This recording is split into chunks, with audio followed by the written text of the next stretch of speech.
Welcome to you. I mean, Thank you. 2022 saw the fewest funding rounds by UK tech firms for 5 years. Is access to finance becoming a bit of a critical issue? Currently, yes. I think at the later stage, we're seeing term sheets taking a little bit longer for companies to secure their funding. But actually, we're looking at the next 10 years. So much transformation is happening in UK technology. And obviously, the last 10 years have been fantastic for the UK tech sector, right? One in which it is now third in the world after the US and China for technology investment. And I think, so much can happen in 10 years. So we're saying that with the right conditions, we believe it can quadruple in value. As long as three particular conditions are focused on. One is unlocking institutional capital. This is really important, not only for growth companies at the later stage, but also for research-intensive companies. This will become extremely important versus the last 10 years. Secondly, really overcoming the skills shortage in technology. This is obviously a very fast-growing industry, and making sure that we're open for homegrown talent as well as international talent. And finally, making sure that companies are exit ready, either for a sale or for a listing or for strategic partnership. We need to see more listings because I think the more liquidity there is in the ecosystem, the better it is. Absolutely. I mean, that is a key concern right now, isn't it? Obviously, with the likes of Arm Holdings choosing to list in the US instead of London. It is a concern, but I think we should be focused too much on that. I think what we need to do is make sure that the measures and recommendations put forward by the Lord Hill review are put in place as soon as possible. But it's really important that we do see more companies listing. Obviously, the IPO window is currently closed, but we see that opening up in 2024. One thing that comes out of your report today is that obviously the UK has great strengths in areas like fintech, health and energy, less so perhaps in things like gaming. Have we missed a trick in the sector? No, quite the opposite, actually. I think you've seen gaming hubs develop in Leamington Spa, just outside Birmingham, as well as in Glasgow. I mean, really, I think now, 10 years ago, there were only 5 places in the UK that had a tech unicorn. These are $1 billion value businesses. Now there are over 20 in the UK. So we are seeing all types of businesses in all sectors thriving across the country. You note in the report that in France and Israel in particular, the governments there have actually been backing startups pretty solidly. Has the UK got lessons to learn from them? No, I think, look, every country is at a different stage of its development when it comes to startups and backing startups. The UK secured more technology investment than France, in fact, twice as much. But there's no doubt that other European countries are catching up. They can clearly see that entrepreneurship is a great growth driver for job creation. How concerned are you, though, that too much tech investment seems to be concentrated on London? That's not the case, I would say. There's a lot more work still to do to make sure that every part of the UK is getting equal access to capital. But as I said, 10 years ago, only 5 places had a tech unicorn or more. We've seen 4 or 5 times that now in the last 10 years. So much more work to be done in that regard. Would it help if more VCs were based outside London? I think there's a high concentration of venture capital companies based in London. One source says that over 75% of all European investment is based here in London. I think we'd like to see more VCs going outside London. I'm in Manchester later on today. We've got a few VCs actually coming to an event up in Manchester. So we're hoping that they can see the great, valuable companies that are very much across the whole country. Absolutely no better place. Well, have a safe journey, Gerard. Good to see you this morning. Thank you so much. Thank you. Still to come here on Ian King Live. We'll have a look at how global markets are doing this Thursday morning. Don't go away.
Well, sterling continues to be well supported on the foreign exchange markets ahead of today's expected interest rate rise from the Bank of England. The pound currently ahead by 0.25% against the US dollar, very, very slightly up against the euro. The single currency, meanwhile, up 0.6% against the greenback. On the equity markets, well, Wall Street sold off after taking fright at comments from the Fed Chairman Jerome Powell last night following the rise in US interest rates. That was followed by mixed trading overnight in the Asia-Pacific region. So you can see there were gains in Hong Kong and Shanghai. There were losses in Tokyo, Mumbai and in Sydney. Well, in Europe, stocks are also on the back foot this morning. Here's the current picture. All of the continental European indices in negative territory right now. There are some gainers, though, to mention, and talking points include the French drugs giant Sanofi. Its shares up 4.75% in Paris after good news on an asthma treatment it's developing. Well, here in London, the FTSE 100 is also in negative territory right now, off 1%. The big dollar earners are weighing on the index again following that rise in sterling. As ever at this time of year on a Thursday, there are a lot of stocks going ex-dividend. In other words, they no longer qualify for the latest payoff, and today's batch includes Schroders and British American Tobacco. Don't worry if you're shareholders in those. That's a technical adjustment because those have gone ex-div today. There are not too many gainers to mention in the FTSE this morning, but the engineering group Melrose is up the best part of 1% on broker comment. Obviously, they had their results out fairly recently, which were well received. Outside the FTSE, the biotherapeutics group PureTech Health, its shares are up some 12%. That's on news of a royalty agreement with a US partner. As for the oil price, well, that remains in the doldrums following that bigger than expected rise in US crude inventories that I mentioned yesterday. A barrel of Brent crude will currently set you back $76.05 a barrel. That's down just over 0.4%. Well, joining me this morning is the Chief Investment Officer at Waverton Investment Management, Bill Dinning. Bill, good to see you this morning. Jerome Powell really put the cat among the pigeons last night somewhat, didn't he? Well, to some extent, I think that was him, although what they did actually met expectations. I think the market was also a bit spooked that at the same time Janet Yellen, the Treasury Secretary, was giving testimony in the Senate, where she sort of flat out said that the Treasury were not considering expanding insurance on deposits either above the current level or more broadly, because a lot of the regional banks and some investors have been saying that to stop these worries about regional banks, that there needs to be a extension of that deposit insurance for all deposits. But of course that's a difficult thing to do. They did it in 2008 temporarily. But the market, for some reason, got spooked by that, which I think is a little bit overdone, because the point Powell made was that actually by extending the ease with which banks can use the Fed window to get liquidity based on the par price of their eligible securities like treasuries that they hold, that's actually been a very proactive measure that has eased liquidity constraints in the bank. So I'm not actually sure that Yellen said anything that we shouldn't have expected. But anyway, the market's jittery. There was a lot of focus at the beginning of the year on whether the Fed actually might be cutting rates come the end of the year. I mean, Powell kind of touched on that last night, didn't he, at one point? Yes, and I think the market took some comfort from the fact that if you believe the sort of dot plots that the FOMC members have, that we're now very, very close to the peak rate. There's a possibility that they go one more 25 basis point hike. So exactly right. I mean, the focus has come back to, by January 24, the market's expecting 3 rate cuts. Yeah. And, that would be comforting, except you've got to think that from here, given they're fighting inflation, they've talked again about the strength of the labour market. To get three rate cuts from here, you've got to think that's A, good news is on inflation, but B, that probably happens because of a real marked downturn in demand. Whether that's good for stocks, I don't know. I'm not convinced myself, but there we go. Right. And in the meantime, of course, I mean, these higher interest rates are causing all sorts of issues for the banks, as you've just outlined. Yeah, and I think this deposit flight, there's been quite a lot of sort of charts done on sort of the relationship between where the Treasury bill rates got to. So once they crossed 4%, which is really just following Fed policy, you started to see a bit more deposit outflow into money market funds from banks, and when they got to 5%, that sort of continued, and that's one of the underlying things that is potentially a challenge. But at the moment, I do think the US banking sector is actually in pretty good health, but we do need to keep an eye on those deposit runs, if you like. Yeah, now what do you make of things over here? I mean, we just heard from Roger Bootle. He thinks bank rate could top out at 5%. I mean, that's quite punchy. Yes, and that's certainly well above the market. I mean, the market's looking like it thinks the bank will raise today, and the market's thinking they might go one more time. The thing I find interesting here, though, is that we talked about the Fed the market's expecting the Fed to cut 3 times between now and January next year. The market's not expecting the Bank of England to be able to cut. And, as Mr. Bootle himself said, the economy here is very sluggish, and the potential surely is that actually deteriorates if the Bank of England continues to tighten. So I hope the bank rate doesn't go as high as his forecast, and I actually think there's a possibility that in the second half of the year the Bank of England could cut rates. In fact, I'd say that's more likely than the market's currently thinking. Big call, Bill. I won't hold you to it. Thank you. Good to see you this morning. Thank you. you. Still to come here on Ian King Live, I'm going to be speaking to the world's oldest and largest insurance market, Lloyd's of London, about how the war in Ukraine has impacted business. Don't go away.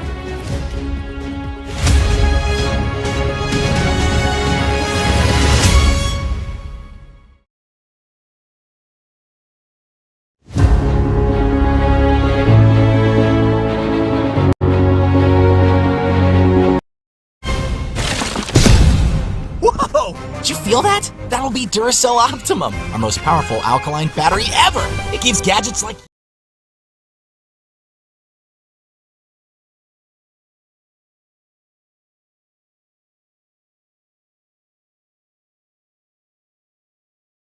Join us this and every Thursday from 7 p.m. to 8:30 p.m. live on the Property Hour Show on Starr Radio UK, where we talk to mortgage brokers, property developers, estate agents, landlord, tenant, property consultants on how to invest or get into the property business and make money. You can't afford to miss this. The Property Hour Show is your best source into the property industry.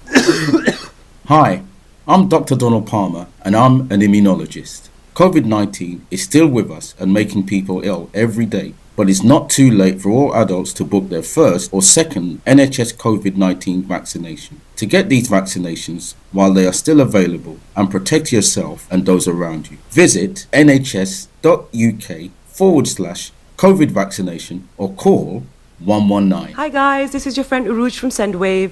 SendWave is a money transfer app that is used by people all over the world to send money to their loved ones in Africa. With SendWave, you can send money to Ghana, Nigeria, Kenya, Uganda, and Tanzania. And the best part is, SendWave is absolutely commission-free. Our exchange rates are excellent. You can see for yourself by checking them out on our website. So how do you use SendWave? SendWave is an app that you can download onto your phone from the App Store or Google Play Store. The app is free to download. After downloading it, just open the app and enter your name, email, and phone number. That's it, you're good to go. Make sure you use the promo code SR, S for Star, R for Radio. This promo code will give you £5 free credit to send to Africa on your first transaction. Your money will be delivered to your recipient within seconds. Feel free to call me on 0749 7377 647 at any time. I'll be happy to tell you all about SendWave and help you in any way I can. Remember to use the promo code SR for £5 free credit. Getting onto the property ladder has never been easy until now. Join us this and every Thursday from 7 p.m. to 8:30 p.m. live on the Property Hour Show on Starr Radio UK, where we talk to mortgage brokers, property developers, estate agents, landlord, tenant, property consultants on how to invest invest or get into the property business and make money. You can't afford to miss this. The Property Hour Show is your best source into the property industry. Hi everyone, it's your girl BB Clemens, the author of How to Go From Employee to Entrepreneur and the host of your weekly business show, BB Means Business, the show where we discuss everything you ever wanted to know about business but you were afraid to ask. How do I start my business? How do I raise the finance? How do I grow my business? Where am I going to find my customers?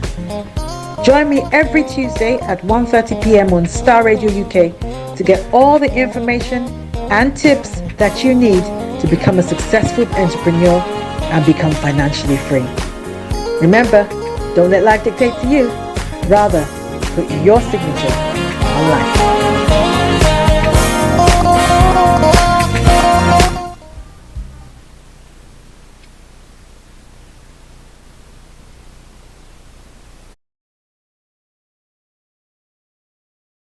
Reports on evidence from the Bank of England yesterday that panicked British technology companies pulled £2.9 billion from the UK subsidiary of Silicon Valley Bank on the 10th of December.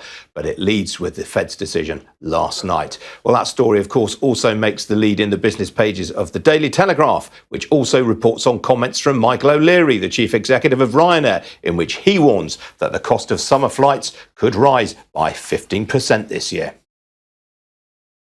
Now, there's been enormous publicity in the last week surrounding the John Lewis partnership, with the Sunday Times reporting at the weekend that the employee-owned retailer may have to bring in outside investment. But that's not to say the partnership model of operating businesses is under threat across the board. The advertising and marketing group, the AND Partnership, has today published its latest results, with revenues rising by 10% to £132 million and pre-tax profits unchanged at £30 million. Well, joining me now is Johnny Hornby. He's founder, chairman and chief executive at the AND Partnership. Johnny, very good to see you this morning. I mean, profit static, but revenues up. I mean, that kind of implies that your costs have gone up a lot in the last year. In 2020, they did go up. Definitely, we had inflationary pressures. But I think the advantage of the partnership model is that we can take a 5-year view of these things. So, you know, as we hit turbulent times like the pandemic or even back in 2008, we've been able to take the longer term view. And as a partnership that only has to answer to our partners, you know, that's not the end of the world to have had static profits. And we're seeing this year, we're predicting that we'll see another 15% growth in the business. And we've averaged 17% growth over the last 10 years. So I think it's that medium-term view that the partnership model allows us to take. Yeah, so that growth that you expect to see this year, is that going to come from new clients or is it going to be from charging existing ones more? We have been fortuitous to be working with a number of large global businesses, all of whom have really been going through what they would call sort of digital transformation. And it's, you know, interestingly, you refer to John Lewis there, which will need to do the same because, you know, as you look at the new businesses in technology, you were talking to Tech Nation earlier, coming along, challenging older businesses, that those so-called legacy businesses need to transform. And we are at the heart of digital transformation in the marketing space for our clients. So we're seeing a lot of growth in the digital transformation area. And then I think we're going to see a lot of growth in AI and generative AI over the coming years. Sounds like you're looking for a whole different bunch of people with different skill sets than what people traditionally assume with advertising and marketing. Yes, I mean, that has been, again, something that I think being a partnership is helpful with. If I think about when we started, the first 3 partners in the business, of which I was one, came from traditional advertising disciplines. Over the years, we've then brought in partners from customer relationship management, from digital transformation backgrounds, from data, from technology. And now I think in the next phase of our next 5 years, we'll be bringing people in who have a very strong knowledge of AI, generative AI, and how AI is going to change marketing. So I think it's about that evolution. And I think that's what partnership allows you to do as a business model. In a way, I'm disappointed more businesses don't take that kind of view, rather than, I think if you're having to react to the markets and to what the markets want you to do over a quarter or half a year or a year, it makes it a lot more difficult to do what we can do, which is to have your eyes a bit more on the horizon and say, if we think generative AI, technology and data are going to be the future, let's make sure that the partners that we have, so we've got 40 partners now from the original 3, and I could imagine over the next 10 years we might get to 80 or 100 partners. A lot of those, as you say, will probably come from backgrounds very different to the ones that I first learnt. I guess people flap, though, about access to capital. I mean, that's clearly what's gnawing away at John Lewis. And if you think about some of the other great partnerships that we've had in this country, the likes of Cazenove, the stockbroker, I mean, it was access to capital that obviously ultimately forced them to incorporate. Yes, and I think, we've managed to have no debt from the day that we started and have managed to use the fact that we can take a medium-term view to make sure the business is always growing and share with our partners. But, it's interesting if you look at John Lewis to say, would it be the end of the world if they took an outside partner? I don't think so. In 2007, we took an outside partner in WPP, and they've enabled us to grow internationally using their infrastructure, their relationships with the likes of Google and Meta and Facebook, their relationships and Group M's media buying partner, power, have enabled us to really grow our partnership. So I don't think it would be a bad thing for John Lewis. They still have incredibly trusted brands in John Lewis and Waitrose. They need to go through a very speedy digital. Hi, I'm Dr. Donald Palmer, and I'm an immunologist. COVID-19 is still with us and making people ill every day, but it's not too late for all adults to book their first or second NHS COVID-19 vaccination. To get these vaccinations while they are still available and protect yourself and those around you, visit nhs.uk/COVID vaccination or call 119. Hi guys, this is your friend Uruj from SendWave. SendWave is a money transfer app that is used by people all over the world to send money to their loved ones in Africa. With SendWave, you can send money to Ghana, Nigeria, Kenya, Uganda, and Tanzania. And the best part is, SendWave is absolutely commission-free. Our exchange rates are excellent. You can see for yourself by checking them out on our website. So how do you use SendWave? SendWave is an app that you can download onto your phone from the App Store or Google Play Store. The app is free to download. After downloading it, just open the app and enter your name, email, and phone number. That's it. You're good to go. Make sure you use the promo code SR. S for Starr, R for Radio. This promo code will give you £5 free credit to send to Africa on your first transaction. Your money will be delivered to your recipient within seconds. Feel free to call me on 0749 7377 647 at any time. I'll be happy to tell you all about SendWave and help you in any way I can. Remember to use the promo code SR for £5 free credit.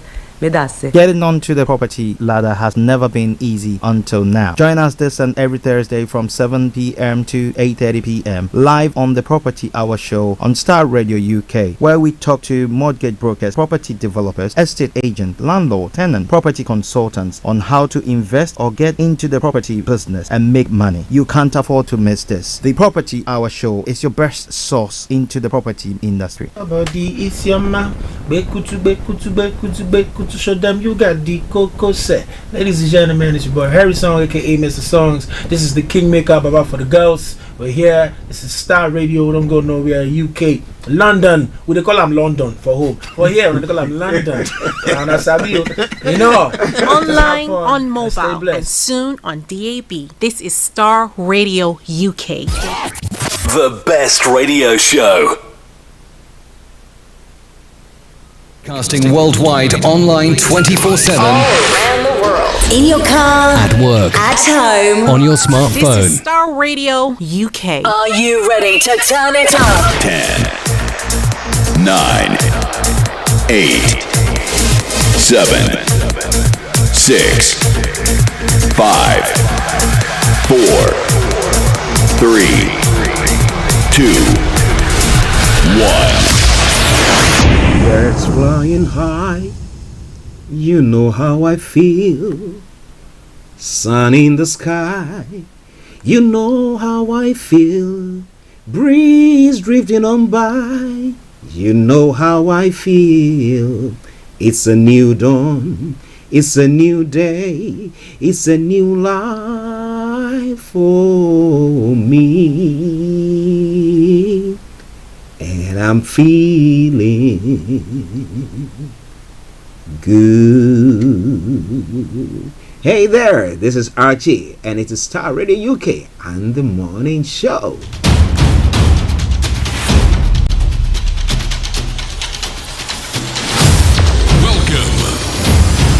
This is Starr Radio UK. Starr Radio UK. This is Starr Radio UK.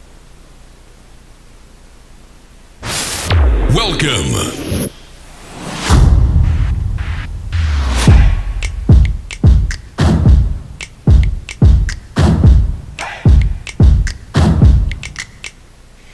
This is Starr Radio UK. Broadcasting worldwide, online 24/7.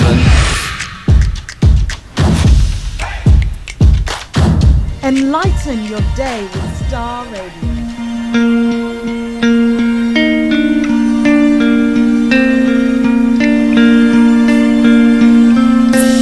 Love for you runs deep.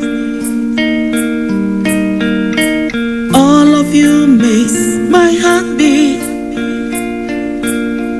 You make a doubt they fade, Jesus, and that's what makes you great. You hold the world in your hands, the hand that made me who I am.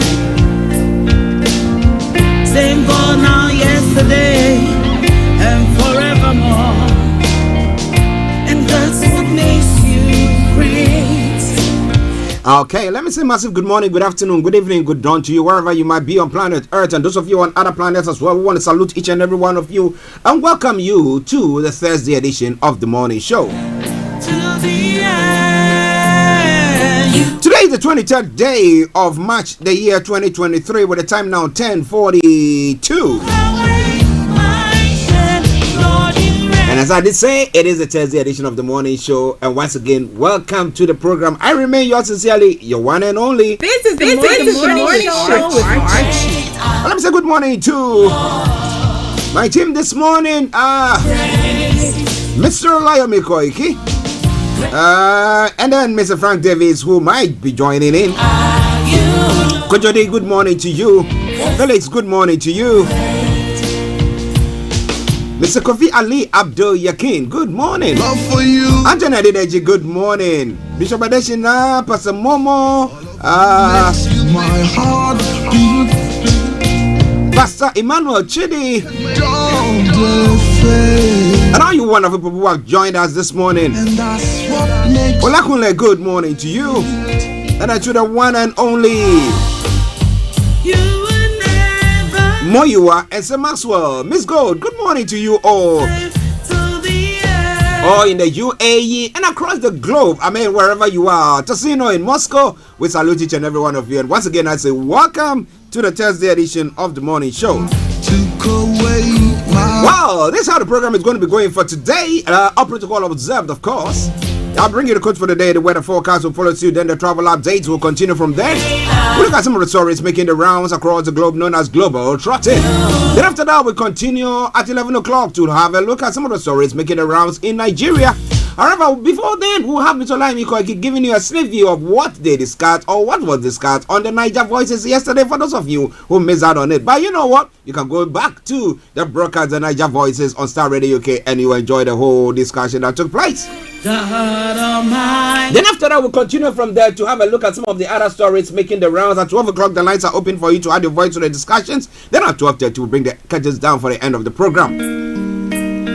So in Nigeria, that's what's going to be happening today.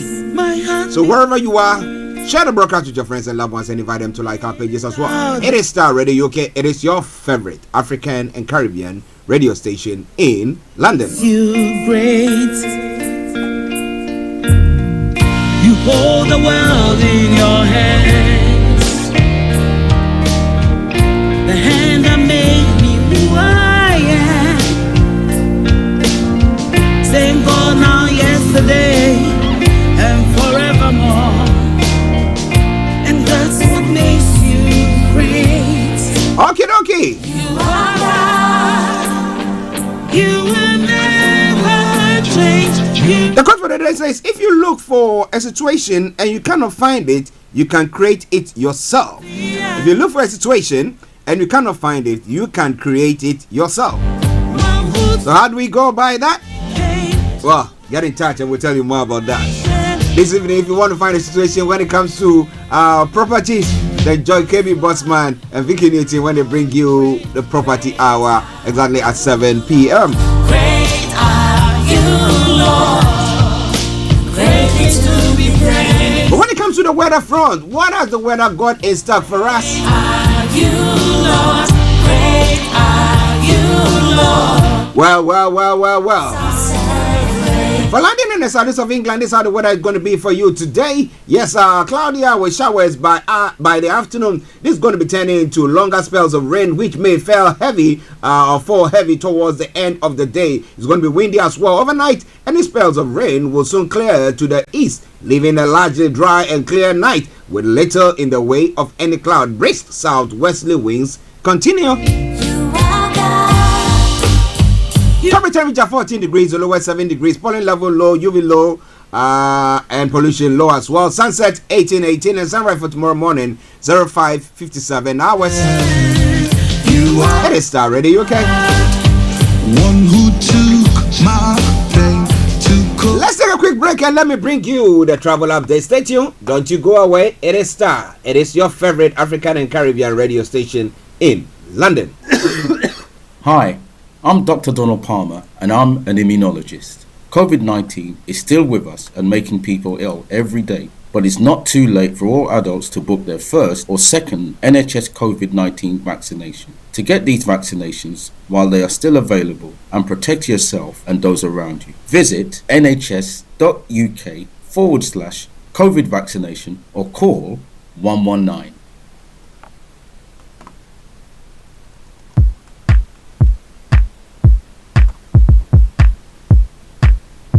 This is Starr Radio UK.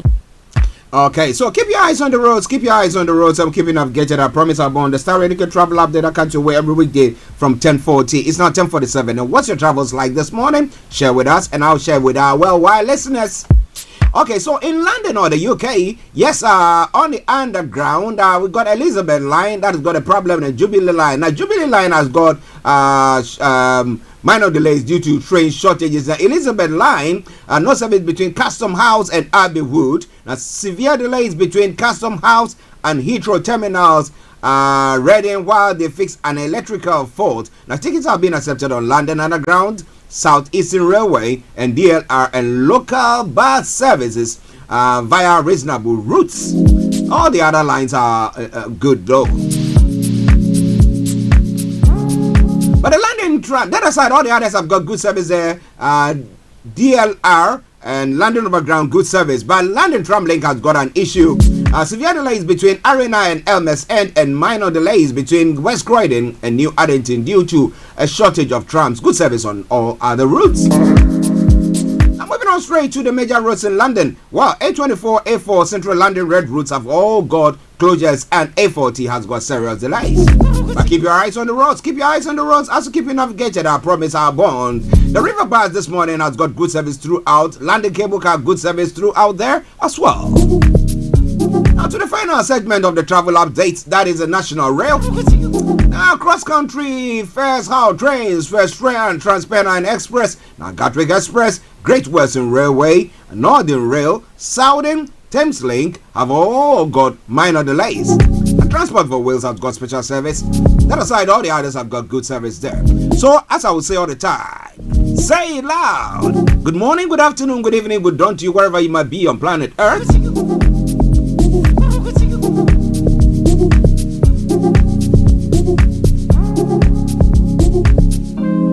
Enjoy your commute for today, but you know what? Continue to keep those eyes on the roads.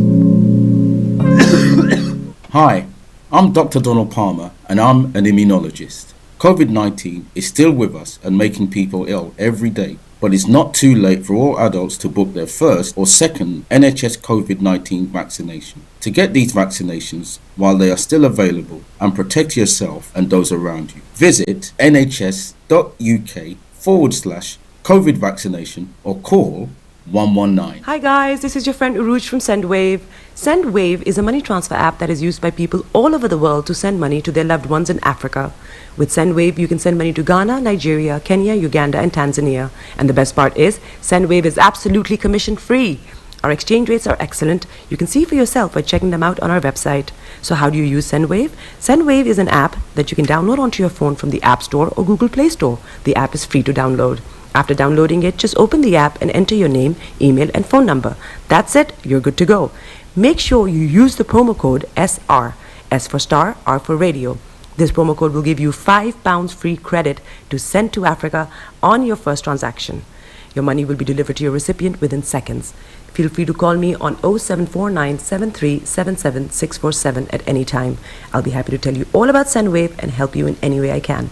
Remember to use the promo code SR for £5 free credit. Medasse. Welcome back to the program. It's now gone what? 10 minutes to the top of the hour, and it's time for Global Trot. What is happening from across the globe this morning? All right then. So, first and foremost, when it comes to some of the stories that we're going to be looking at when it comes to Nigeria, yes. Alex Oti of the Labour Party has declared Abia State governor. Has been declared what? Governor-elect for Abia State. Okay, so the Labour Party has got one, but Yomi is going to be telling you more about that. Some other stories. What happened in Saraki's house after I recommended Obi as Atiko's running mate? It's one of the stories making the round. And Naira scarcity, CBN takes action after NLC orders nationwide protest. Now, is that protest taking place this morning? Are you part of it? And what is going to happen there? It's another story. APC suspends SGF boss Mustafa indefinitely. And Tinubu travels to Paris, London to rest. Okay. Arrest my case. Now, some were saying that he wasn't feeling well, but they said if he needs to rest, he has to fly all the way here to come and rest. Okay, I'm most qualified to be next Senate President. Barau Jibrin is saying. More are going to be coming your way from there. Sultan Buhari Lawan urged Muslims to use Ramadan to reflect Islam's finest virtues. Okay, so it's all coming away from Starr Radio. Okay, some of the stories making the rounds in Nigeria that we're going to be looking at once we have Mr. Olayomi Koiki on the show. But moving on straight to some other stories making the rounds, let's pick it up from the African continent. Now, Tunisian coppersmith brings fresh shine to Ramadan. Well. And Senegal's president Sall demands measures to stop unrest. Well, he is saying that he's going to be running for a third term, saying that, well, you know, whatever was constitutional amendment that took place, well, he falls behind. His first tenure or his first term was not part of it, so now he has the legal right to go for a third term, where the 5 years. So the first term, that was the 7 years. He said, no, that's been quashed. Now this is a new reform. It's not a new constitution, but a reformed constitution. He thinks that our amended constitution. He thinks that, you know what, I'm going to take advantage of that. Now he's calling for the unrest to stop. Now we're going to be telling you more about that. Ugandans react to anti-gay bill passed on Tuesday. Nearly 200 demonstrators in Bangui in support of China and Russia. Okay, so we're going to be telling you more about all that.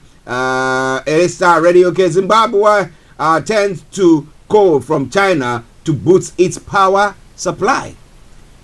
And UN and Amnesty International urge Ugandan president to reject anti-LGBTQ law. Well, it's been passed into law already, so whatever they say, I don't think really matters now. Now let's move on. Let's move on to some other stories that is making the rounds this morning. Beige Bank case. Yinekun accused of issuing misleading investment certificates to unsuspecting customers. Well, more going to be coming your way. The bank cleaning exercise that took place, we'll be bringing you more about that. I still believe Ghana can be managed with 60 ministers. That's what the former president John Dramani Mahama is saying. Do you think that is what he's going to do?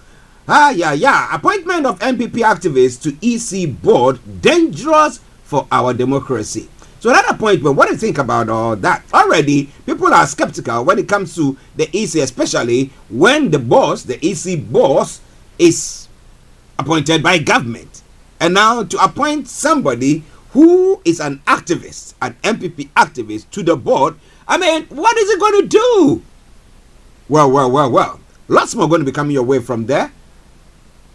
We don't want to have that kind of election that took place in Nigeria, do we? Okay? We have to learn from their mistakes and not copy and not do the same thing that they've done. But I don't know. Explicitly state your opposition to scrapping of ex gratia, Mahama tells NPP. GDP. More going to be coming your way from Ghana when it comes to those stories making the rounds there. Council officers, 2 others accused of stealing $4.3 million worth of gold at KIA, and they have been remanded.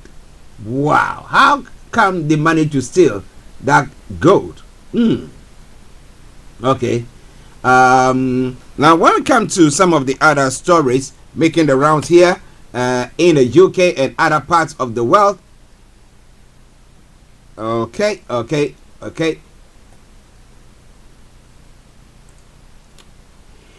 Well, if you are in the UK, interest rate is set to rise, expected after a surprise jump in inflation. Analysts expect the Bank of England will increase rates for the 11th time at midday from 4% to 4.25.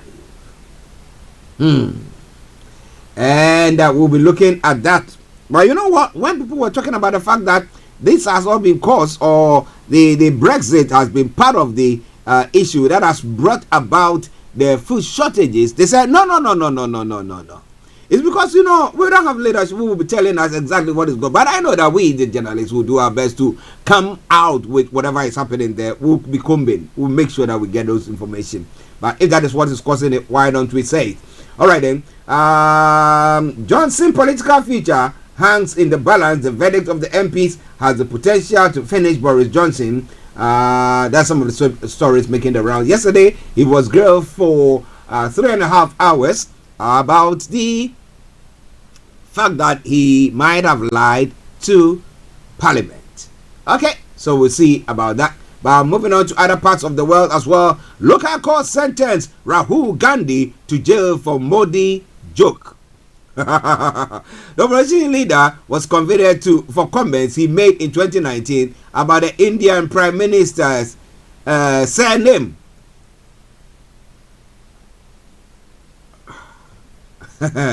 Okay, let me leave it. We'll be looking at that. Now, U.S. raises interest rate despite banking turmoil. The Federal Reserve moves borrowing costs higher as it focuses on efforts to stabilize the prices.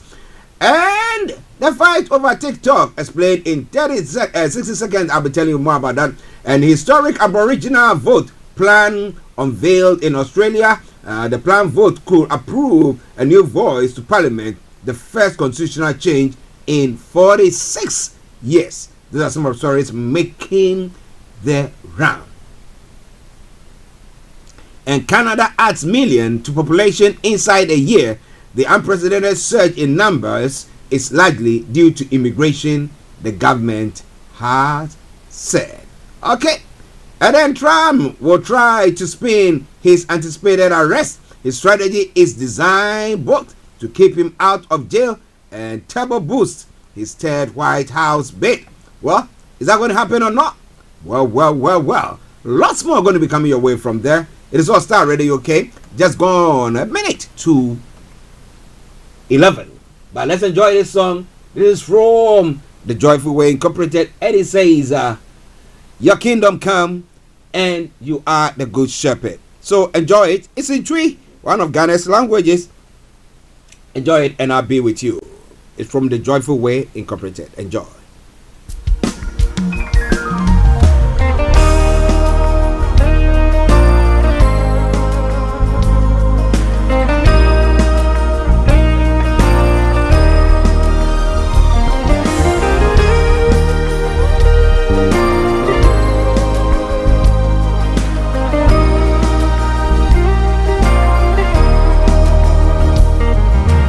Nyame kwamba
Radio UK. Some lovely tune. One of yesterday's. Back in the day. And it's all coming your way from Starr Radio UK, your favorite African and Caribbean radio station in London.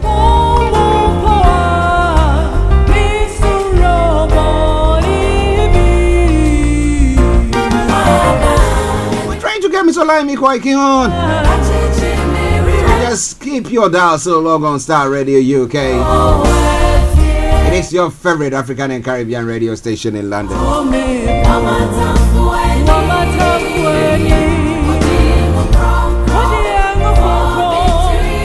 But share the broadcast with your friends and loved ones and invite them to like our pages. We're broadcasting live on all the social media platforms and on our own app, the Starr Radio UK app. Go to your app store, look for Starr Radio Global. Whether it's Android or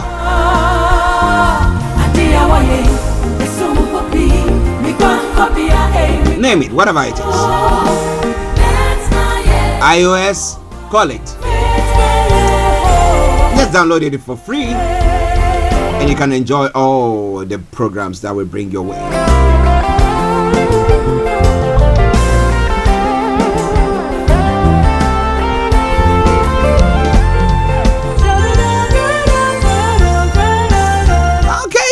Okay, I think we've got Mr. Olayomi Kwaiki on now.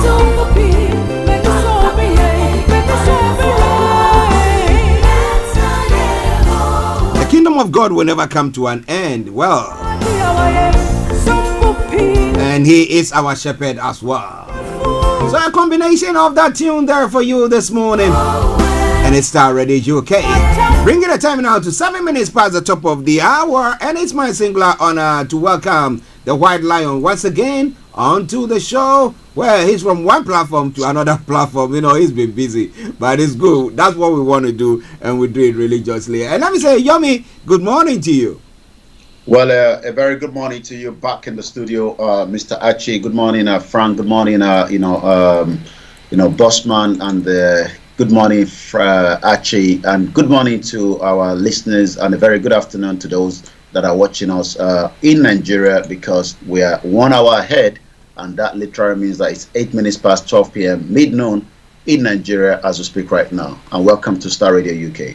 Yes, welcome wherever you are listening to us. How are you doing, sir? Well, doing great. As the week is running very fast, we are grateful that we are still here, and we continue, what we love to do best, which is, the news. From Nigeria and from other African countries as we have them.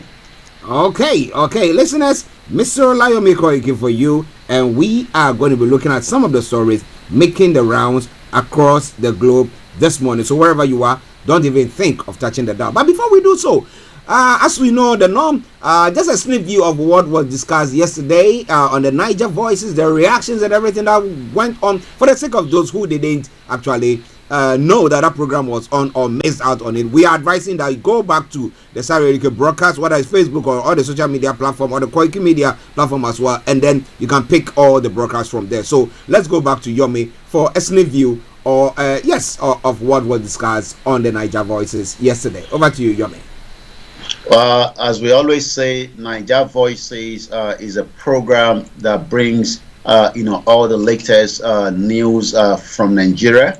Not just the news, we also talk about a lot of issues affecting the diaspora that are Nigerians outside and the indigenous people as well. The focus point yesterday was very, very important because election has now been done.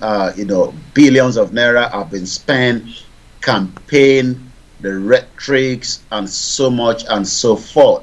But what is the outcome of this election is the question in the heart of so many Nigerians. The outcome can never favor everybody, especially in a system that a lot of people are expecting that it would have been done properly. I think the focus point that I can highlight is the U.S. report on Nigeria on the human rights.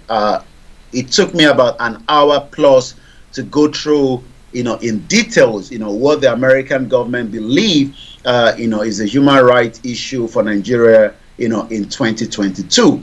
Nnamdi Kanu case, was mentioned. The Yorubas were not mentioned, but there were some issues that the police could not handle properly in some of the Yoruba states regarding, human rights abuses. If you have missed that, the link will also be put up there on the Star Radio UK website, which is going to come up probably maybe later on, so that we can go and read this report, and that's www.starradiouk.com. That report gave us everything that we've talked about, from the prison services, in as much as even a criminal still have a right, but if a criminal is not even getting the right, don't expect, the person outside to get the right. We talked about bribery, they talked about the judiciary. There's so much significant human rights issues. There was another area that a lot of people that were listening were kind of a little bit, worried. 12 states in Nigeria practice Sharia, and even though none of these states have sentenced anyone to death, but there is a death sentence that could be done on you from there. There's cane that could be used to beat you as well. So as we know that Nigeria is a secular state, the question then is, how did we get to where, some state in the northern part of Nigeria believe that, they want to use, Sharia. Customary law is also allowed in almost all the 36 states of the country as well. In terms of the issue of respect for integrity of a person, I'm just giving some of the highlight there. Disappearance, people get disappeared. According to the report, there were reports of disappearance by or on behalf of the government authorities. According to a non-governmental organization, Amnesty International, in August, the whereabouts of at least 50 suspected indigenous people of Biafra were arrested in 2020 in Rivers State. Up to date, nobody knows their whereabouts. We talked about a young man that was picked up on Saturday. The Nigerian police have now confirmed that yes, this individual, is in their custody, known as Jude, and the reason for that is because he was using, I'm trying to get exactly how that was put out yesterday.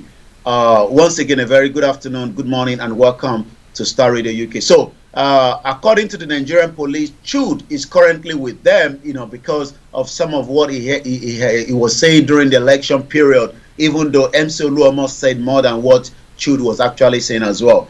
So these and more is part of what we looked up yesterday, but on Star Radio UK is still a continuity on Niger Voices. During that period of time as well, there was a breaking news that we had two statements read. One was coming from the NLC, which we're going to be looking at today. The Nigerian Labour Congress, next week, Wednesday, have now asked a total shutdown of a nationwide protest. So we expect maybe that is going to go ahead or not. But as of this morning, according to our team on the ground in Ibadan, there are still Nigerians struggling to get cash. And that is part of what we discussed on Niger Voices yesterday. Wow. Listeners, Star Radio UK, a mouthful there. But if you missed out on anything as Yomi was saying, please just go to the broadcast, look for Star Radio UK, and you will get everything that we discussed on that front. Aziz, let me say good morning to you. It's Brother Koike, and good morning to you, Mr. Archie, and the rest of the team in London. Aziz, good morning to you, and the team in the US as well. All right, then. Now, let's crack on. But before we go on to the substantive issues that we're going to be looking at today, the Sharia law. Now, you said how many states are practicing Sharia law in Nigeria? 12 states. 12 states. Now, so is it people who belong to the Islamic faith who are under the Sharia law, or everybody who lives under, whether, because we know that Nigeria is a secular state, the traditionalists, the Christians, the other bits, if they are all living there, are they under the Sharia law, or is only those in the Islamic faith who are under the Sharia law? Well, not literally everyone that lives in that state where the Sharia is being practiced. according to what we have, the Constitution specifically recognized Sharia court for non-criminal proceeding. State laws do not compel participation by non-Muslims or Muslims in a Sharia court. Sharia court in the 12 states and the FCT may prescribe punishments such as caning, amputation, and death by stoning, although courts have always overturned the death sentence on appeal. The only recorded state-sanctioned amputation occurred between 1999 and 2000. Interesting. Well, so if the Sharia, the court, summons you, can somebody say, who says that, well, I'm not a Muslim or I'm not an Islamic person, so I'm not going? Because the Constitution gives you that right not to go. Well, yes, I mean, again, defendant generally did not challenge caning sentence in the court as a violation of the statutory law. Sharia court usually carried out caning immediately. In some cases, convicted individuals paid fines or went to prison in lieu of caning. Defendant have the right to challenge the constitutionality of the Sharia criminal sentence through a common law appellate court. These courts sometimes ruled in favor of the defendant, who sue individual state for assault for penalties such as the caning. In June in Bauchi State, Sharia court was sentenced a man to 30 lashes for stealing an electric fan from the mosque. So you can, if you're not a Muslim, you can opt out, for a proper, court rather than the Sharia court. Okay, listen, there's some education there for you, for those of you who want to know what's happening in Nigeria. But then let's come to some of the substantive issues that is going on. After Saturday, we were looking at yesterday, we were saying that Labour Party has not been able to win any of the states. But it looks like in Abia State, Labour Party has won. Yomi. Well, yesterday, jubilation, went through Abia State when the election, the INEC, return officer, eventually, gave the Abia State to Labour Party. Enugu State believe that they've been rigged, and that is why Enugu State is not going to Labour Party. PDP have been declared in that state. But Alex Oti, Abia State governorship election have dislodged the PDP. It seems that there's still more problem for the PDP. Abia State is the state in the southeast geopolitical zone of Nigeria. It is a border to the north and the northeast of the state of Enugu and Ebonyi State. It was also founded on August 27, 1991, with about 6,320 kilometers in terms of the area. Dominantly, more of the Igbo area as well. Yesterday, Alex Oti won under the Labour Party. That will be a good plus to the, to those Labour Party, even though we know that, they were expecting more.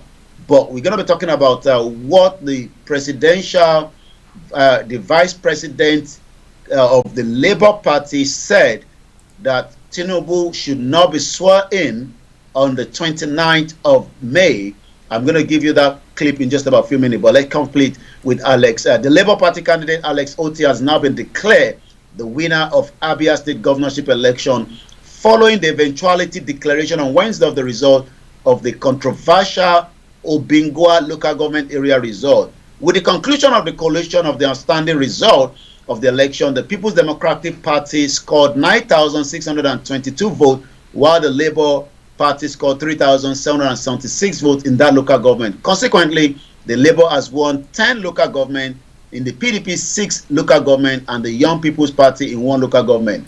And that makes Alex winning at about 175,466. Defeated his closest rival and the candidate of the PDP to just under 88,000. Wow, listeners. Well, congratulations to him, Alex Oti, for winning that seat. But have there been any as they've been saying, everybody says now, if you don't agree with the results or they say go to court. Have there been any of the states that maybe the ruling government or some of the other parties are taking the whole elections to court, apart from the presidential one that we know, of course? Well, we have to wait until a couple of more days, but definitely some of the states will be challenging their result as well. So we're expecting to see more of that also. And the reason for that is we do know that election is a very, very, do or die in Africa, especially in Nigeria. And let me take you to what Dati Baba Ahmed, the vice presidential candidate of the Labour Party, urges President Muhammadu Buhari, Chief of Justice of Nigeria, not to participate in the swearing in of the president-elect Bola Ahmed Tinubu. This is what he said right inside one of the mainstream media yesterday in Nigeria, while he was actually discussing the issue surrounding Bola Tinubu. Once again, this is Starr Radio UK. It is the finest African and Caribbean radio station in London. It's currently trending based on some of those utterances he said yesterday. That is why I'm so confident. And that is why however extreme it is, Sheung, I am saying it on national TV. I don't like to take risks. I'm not taking any risks. Swearing in a ticket that has not met the constitutional requirements of the Constitution, okay, is ending democracy. Quote me on it. That's your interpretation. That is my interpretation, and that is indeed a correct interpretation. You cannot swear people who have not met the constitutional requirement. You can't do that. If you did it, you have done something unlawful, something unconstitutional. And I'm repeating it. Whoever does not meet the constitutional requirement must never be sworn in. You said my name. If you like, I can say it again. I'm Dati Baba Ahmed. I'm not taking risks with my safety and with my life. But I'm repeating. Swear in anybody who does not meet the constitutional requirements of our country. You are engaging in an unconstitutional act. Mr. President, do not hold that inauguration. CJ and your lordship, do not partake in unconstitutionality. I am taking these risks for the sake of my country. Yes, it is extreme, and I'm saying it. It was more extreme for Yakubu to issue that certificate. It was reckless. He is putting all our lives in danger. All of us. We're already at risk. So what is there again in me taking risks again? What have they not done against Nigeria? What have they not abused in Nigeria? Now they'll take the constitution where it is clear it says and get 24. After that, and FCT. They fail to get it. They are going to swear this man in, and I should be afraid? I will not be. I'm telling you that on the you had him right there. This is generating a lot of conversation. I don't know what is going to happen, Mr. Archie, within the next few months, but we will have to wait and see as day goes by. Wow. Those are profound statements that has been made but by the running mate of the Peter Obi. Yeah, Peter Obi making that assessment. But do you think that Buhari cares or gives a hoot about whatever he's saying? Because after all, he has said that, look, you have any issue, go to the courts. Well, Buhari believes that he hasn't done anything wrong. Maybe we should listen to this. This is what Afenifere said as well, just before the election as well. It's likely. You are fighting for your freedom. It's not an ordinary election you're having. If Obi doesn't win, forget Nigeria. Okay, these are very, very, statement that could bring a bit of uncertainty into the country within the next few months if care is not taken. Buhari could go ahead and try to do what he wants to do. What are the others going to do is what we don't know. We can speculate, but you've just had, the Dapti Baba Ahmed saying right there, you had the leader of the social cultural group, Afenifere, says if Peter Obi does not win, they believe Peter Obi won the election, even though INEC disagree with the search. They will have to prove that at the court. Whether the court will be able to be done in time before May 29, and then finally, we talked about Shehu Shagari in 1979. election was conducted. They was not happy. They went to court. Eventually, the court pronounced Shehu Shagari as the winner. Are we going to say the same thing? Or are we going to see something different where the judges will be able to overturn this election, and then what next? So Nigeria is still sitting on the keg of a time bomb, but we will just have to wait and see how this is going to play out. I've not read any statement yet from the Bola Ahmed Tinubu's team, but they are still dealing with the issue that Tinubu has traveled to London, Paris for medical treatment. But they've come out to say no, he has actually gone to rest, and from there he will be going to Mecca, Saudi Arabia, for a lesser Hajj. But intelligent report is saying that if you believe that, you might as well believe that all the prostitutes in Allen Avenue are still virgin. Wow, that is very scathing. So that means that there is no element of truth in whatever they are saying. My goodness. But well, listeners, it is Starr Radio UK. It is your favorite African and Caribbean radio station in London, 11:26 the time. Now let's move on straight to what is happening when it comes to the Naira scarcity.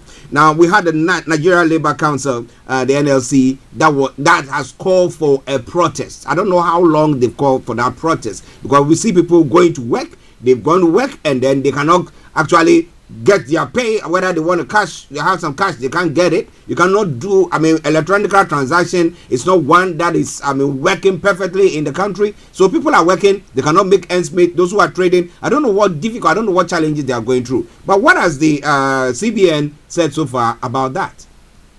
Well, it's a good news coming from the CBN, even though it is not yet happening on the ground. There's a video that was done this morning by one of our team on the ground, right in front of a couple of banks, and people were queuing trying to get access to the new note and the old note, because it's now a legal tender up to the end of the year. But what we can confirm that the Central Bank of Nigeria has finally concluded plans to release all the 1,000 naira, 500 naira and the 200 naira note in its custody to deposit money banks. A very good news, and we hope that is going to be available in time, and that probably might stop NLC protest next week Wednesday. So there's still a couple of days before next week Wednesday. The decision is expected to end months of hardship and pains Nigerians have been going through following a controversial CBN Naira redesign policy that has caused a severe shortage of the old and the new Naira note across the country. You will expect that they should have the new note, but they don't have it. But now that the old one that have been removed from the circulation will be returning back, and that is a great news ahead for Nigerians. It seems to be a great news, temporary solution to it. But my question is, where are the new Naira notes? Was it printed, or did somebody do them 419? So they took the money, they paid for it, they've not gotten it. Where is it? Yomi. Well, you never trust what is happening behind the scene. Remember that Emefiele wanted to contest himself. We saw some of his vehicle that he wanted to contest for the as a presidential candidate, but we don't know which of the political party, but he pulled out. Like I said, if you have done a redesign of the new Naira note, that means we should have surplus of that. Even we shouldn't be talking about the old Naira note as we speak right now. But to be honest with you, there is not the new one outside, but they've promised to release the old one back to the circulation. So it seems definitely, like my grandmother will always say, 419 by 2. This is a 419 by 2. That is very, very strong one. Adam Olamilikan says, good morning, Mr. Archie and Mr. Koyekiri. Tinubu has run away again. Well, maybe he's copying Buhari. When Buhari came to the UK for how many months, he was here. They said he was resting. Apparently he was receiving treatment. Maybe the old man can't stand the pressure that he went through during the campaign, and therefore he needs a bit of rest. What about that? Well. It is all Starr Radio UK. Now let's move on straight to some of the other stories making the rounds in Nigeria today. Whilst we have Mr. Olayomi Koiki on. Yomi, over to you. Thank you so much. And first and foremost, it is happy Ramadan to all our listeners, across the globe this morning. It is the month of the holy month, and as we all know, it is the month of giving as well. So, as the Ramadan starts, in almost every part of Nigeria after the sighting of the moon. More Nigerians have probably been doing fasting just before now, but the only difference now is, they can now cope, that at least they don't have to worry after the early hours meal. What is Ramadan? Ramadan is just, part of the Islamic, let me give us, 10 quick facts of those who don't know much about Ramadan. And then it is not compulsory, it is not mandatory, but it is something that, it kind of how you feel for those that are probably going through what you are feeling as well. So during the Ramadan, Muslim worldwide fast every day from sunrise to sunset. Young children and women who are pregnant, breastfeeding, or on their period, the elderly and the people with health problems aren't expected to fast. For many, Ramadan is a time to feel closer to God, pray, spend time with loved ones, support charities, remember those less fortunate while they are fasting. Let's remember as many of our loved ones, whether they are from our side or not, whether you're outside the country as well. By the end of the Ramadan, adults who are more food than they need to pay what they call the zakat, a contribution to support people in need. It could be any amount, depending on the locality and the country. Ramadan begins during the 9th month of the Islamic lunar calendar, when the new crescent month can first be seen. The 5th one, Muslims consider fasting in Ramadan a core part of their religious belief. Before dawn, people eat a meal called the suh, the dusk meal, which is called iftar. Ramadan is often a community affair, with more people attending the mosque in the evening and coming together with friends and family for iftar. The 7th one, during the Ramadan, many offices and schools in the Muslim majority countries shut early. Not in Nigeria, but I'm sure, they try to manage, situation, especially those that are Muslims within the, the government, government workers, and likewise private sector. The number 8, during the last 10 days of the Ramadan, Muslims celebrate the Laylatul Qadr, the holiest month of the year. It commemorates the night that Quran, the Muslim holy book, was revealed to Prophet Muhammad. Number 9, you can express well wishes for Ramadan by saying Ramadan Kareem, have a generous Ramadan, or Ramadan Mubarak, which translates to Happy Ramadan. And the last one is, after the last day of the Ramadan, Eid al-Fitr, the greeting changed to Eid Mubarak. So at least you've learned something about how Ramadan works for those that are non-Muslims as well. So now let's come back at 11:33 to some of the other news. I'm not sure whether you've already picked the news about David Cameron's brother that died on the program this morning. But I'm just saying that here on one of the news. We've not picked it up yet. I didn't get that. We've not picked it up yet. So yeah. Okay. Yeah. So the news is that barrister Alexander Cameron, brother to former United Kingdom Prime Minister David Cameron, died. Alexander died at the age of 59 after battling cancer since 2020. May so rest in peace. Before his death on Wednesday. Yeah, go on. And then after that, let me bring you another breaking news that pertains to Nigeria Before as well. His death, today, cancer had forced him to step down from the bar. Alex Chamber, 3 Raymond Building, confirmed his death in a statement today, according to the paper here in the UK. I'll come back to you in the studio, Mr. Archie. Yes, information coming through pertaining to the organ trafficking incident. Well, information says that organ trafficking plot, Nigerian politician and wife guilty. That's information coming through. A senior wealthy Nigerian politician, his wife, a medical middleman, have been found guilty of an organ trafficking plot which saw them bring a 21-year-old man to the UK. Senator Ike Ekweremadu, 60, his wife Beatrice, 56, and Dr. Obina Obita, 50, were convicted of conspiring to exploit the man from Lagos for his kidney. Prosecutors told the Old Bailey the organ was to be removed and given to the couple's daughter, Sonia, age 25. She was cleared of the same charge. The victim, a street trader from Lagos, was brought to the UK last year to provide a kidney in an £80,000 private transplant at the Royal Free Hospital in London. So that's breaking news that is coming through. Ike Ekweremadu, his wife, and the Dr. Obina have all been found guilty. Yomi. Well, we've been following that case, back to back, and you're quite right.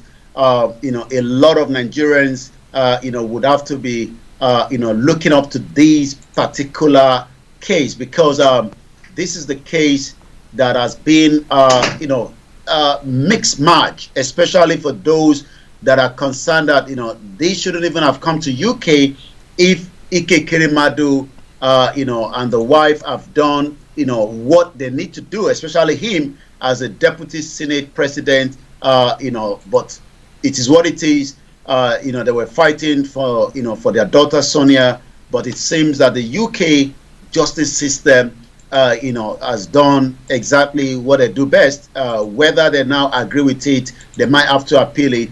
And for those that probably do not know, those are the two individuals that you're talking about this morning. So yes, I've just picked the news as well, and I'm sure that news is going to filter through quickly, especially to their loved ones and so many of their friends around in the politics in Nigeria.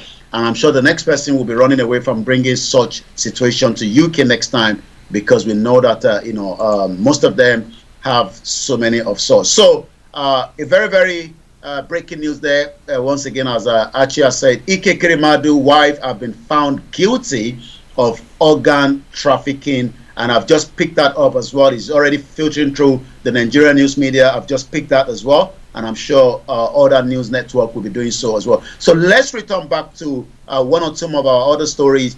Happiest country in the world, Finland offers free trips to Nigerians and other nationalities as well. I'm not too sure what that is all about. Lost that now. Let's bring that back. Once again, this is still Star Radio UK. The winners will be flown in and pair with knowledgeable trainees to help them develop a balanced lifestyle that foster happiness in Finnish. Okay, it looks like happiest country in the world, Finland offers free trips to Nigerians and other nationalities. Wow.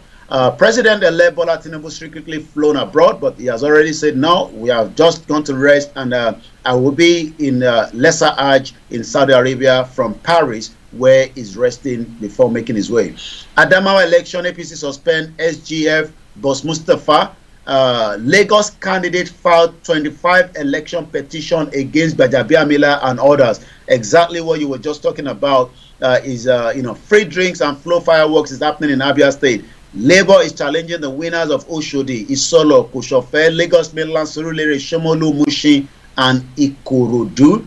Aggrieved Labour Party and its candidate have filed 25 petitions before the Lagos National and State Assembly Election Petition Tribunal. The petition were pasted on the wall of Roslyn Omotosho Courthouse, Ikeja, venue of the tribunal sitting. In one of the petitions, the candidate of the Labour Party for the House of Representatives in other 7 constituencies in Lagos are challenging the Independent National Electoral Commission, INEC, and the All Progressive Congress, and the declare winner of each of these constituencies. Once again, if you've just joined us, there's a breaking news coming. Ike Kirimadu and the wife and 2 others have been found guilty of, organ harvest allegation. We've talked about Ahmed Baba, and let's take one or more from there, and then we go straight. There's a lot bouncing on the social media. Buhari government spent 21 billion naira to upgrade presidential villa clinic that was never used. Maybe Bola Tinubu would have to make use of it. We will have to wait after May 29. I'm going to jump straight to the social media because there's a lot happening on the social media this morning. Once again, Star Radio UK, this is the finest African and Caribbean radio station in London. As we always say, I'm just trying to pick up some of those. 25% FCT is trending. Oshogbo is trending. Ikpeazu is trending. 68 State House Assembly. I'm not too sure what that is all about. Maybe that is the total number from the Labour Party, but let's have a look. One governor, which is quite right, Nafirati is a strong supporter of the Labour Party, and she has it there. One governor, 8 senators, 34 House of Reps, 68 of Assembly members. No one campaigned other than him. He joined Labour Party in less than 9 months, shook Nigeria to his foundation, and is still deepened by your judiciary and democracy. Will you die if you congratulate this? Well, that is why that is trending. 68 State House of Assembly. So it seems that the Labour Party has literally pulled more than they expected. Boss Mustafa is the SGF for the government. APC have now suspended the secretary to the Nigerian government, Boss Mustafa, indefinitely. I'm not sure why, but is a very, very important figure in the in the government. Like I said, is the SGF and the secretary to Nigerian government. According to what we have, official of the party in Gagorada ward in the state, who made the announcement at the press conference in Yola, Mustafa did not commit to seeing the ruling party win the presidential election. He was also blamed for not winning his polling unit for the party. He stated that indefinite suspension followed complaint from his ward, adding that no individual could be above the party that gave them the platform. And the last one is, as Nigerians continue to wait for the outcome of what might be a very long ride, especially between the three gladiators, Bola Tinubu, Atiku, and Peter Obi, in terms of these tribunal cases that will be starting anytime soon. Katrina Lang is leaving finally, and Dr. Richard Montgomery will be joining as the new High Commissioner to Nigeria. Star Radio UK will be giving you all the edits as we have it. But for now, these three gladiators are still pulling whatever they can to make sure one survive, while the two will have to wait another 4 years. And that was part of what we discussed on Niger Voices yesterday. What next for Nigerians? Do you have to now go back after 4 years? But some are saying 4 years might be too long. There's still a way to fight it.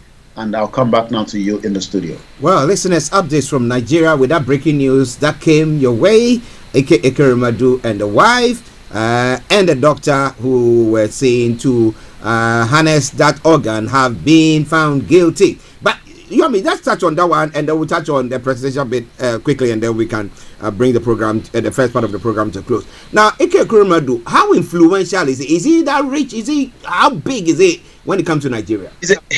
He's a big man. He was a one-time deputy Senate president, which is the almost number 4 when it comes down to the whole country. So after the president, the vice president, we have the Senate president, and then we have the deputy Senate president. So Ike Madu is a very, very influential politician. A lawyer as well from Enugu State, who has also served in the Senate of Nigeria since June 2003. He's a member of the People's Democratic Party, was the deputy president of the Nigerian Senate for 3 consecutive times. Wow. Do you think that the government, the Nigerian government is going to step in quickly to appeal, or maybe get some? The federal government have tried to not intervene because they believe that this is a personal, even though some of these political friends came to UK. I was there. We met some of them. They couldn't want to grant us interview because the question was, why did he not push for effort to have a standard hospital built, in his home state or in Abuja to support one, rather than coming to UK? But Ike Madu, has now been found, guilty, and that is now going to trickle down quickly to every part of Nigeria, like I said. So he's a very, very influential person. But today, the UK justice system is doing exactly what he might not like. But like I said, they might have to appeal it. We don't know yet. But that is the situation as we speak right now. Well, listeners, we're following very, very closely. We will see what the reaction of the federal government is going to be in the next few hours or days. That is unfolding there. Okay, Star Radio UK. Now, when it comes to the political gladiators that we were talking about once again, now, do you think that the plot, before the elections, when we were looking at the Muslim tickets, or Tinubu and a governor from the north, people were saying that, well, Tinubu is not that fit. I think there was somebody who said, a lady did make that statement, that Tinubu wasn't feeling that well, but they just deliberately pushed him there, and once after the election, and then he would just and then someone would take over. So because it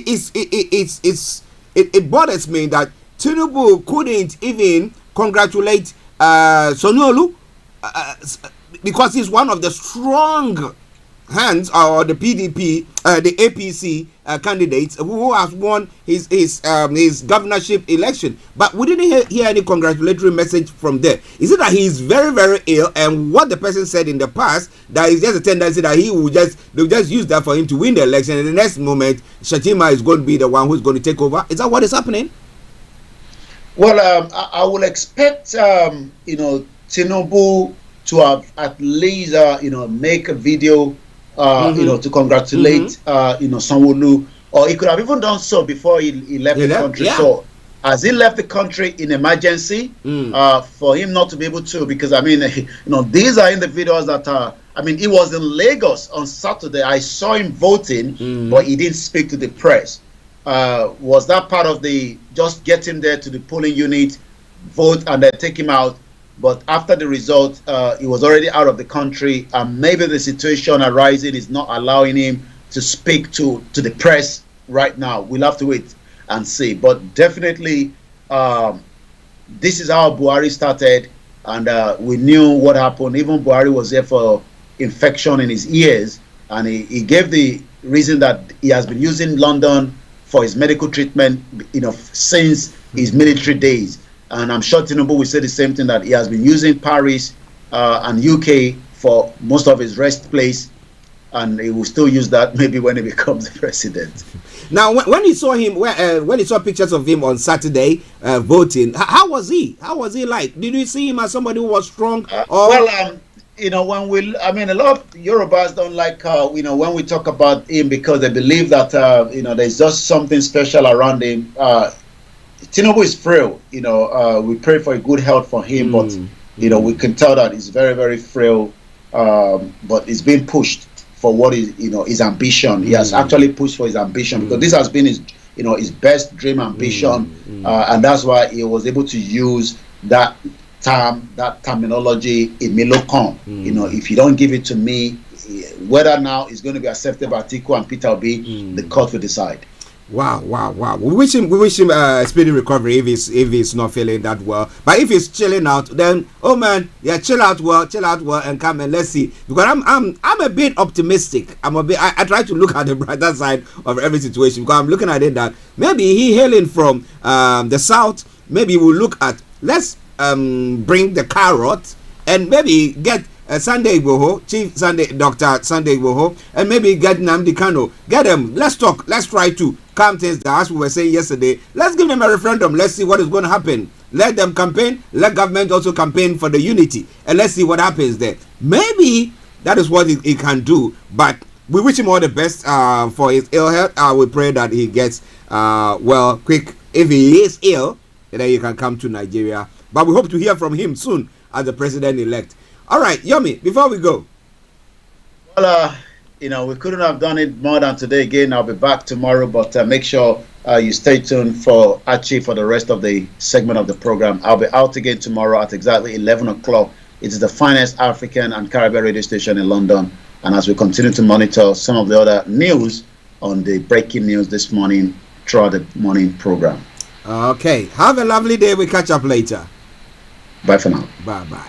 Well. Listeners, updates from Nigeria. You heard that, and that breaking news that came through here in London as well, pertaining to the guilty verdict that has been pronounced by the courts here in London, pertaining to Ike Ekweremadu and the wife and the middleman, who is the doctor, a medical doctor who is the middleman who brought all that. The courts have found them guilty. As they say, we're going to be bringing you more on that.